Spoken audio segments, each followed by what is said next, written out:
અને કેમ 2 નંબરનો હપ્તા બાદ અનાજ માફિયા આવ્યા તો કા ફાટી રહી ભાઈ? પકડો અનાજ માફિયાને, ઓકાત નથી તમારી.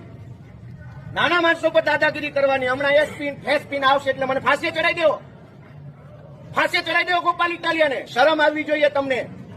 ગરીબોને દબાવવાના સિંઘમ બનીને ફરો છો. નાનો માણસ આવે તો બધા માથે ચડી બેસશે. હમણાં આ સાહેબ આવશે, ઓલો સાહેબ આવશે, આવશો બધા, પણ તમારી ઓકાત પાવલીની નથી. એક અનાજ માફિયાને પકડવાની ઓકાત નથી ને આવી ગયા બધા યુનિફોર્મ પહેરી. શરમ આવવી જોઈએ. આસપાસની ગુલામી કરો છો. અને તમે બધા દોસ્તો થોડાક જાગો, અવાજ ઉઠાવો. ક્યાં સુધી આવું લાચાર જીવન જીવશો? 1.5 મહિનાનું ગરીબનું અનાજ ખવાઈ ગયું. યોગ્ય વાત છે કે યોગ્ય કયો છે બધા?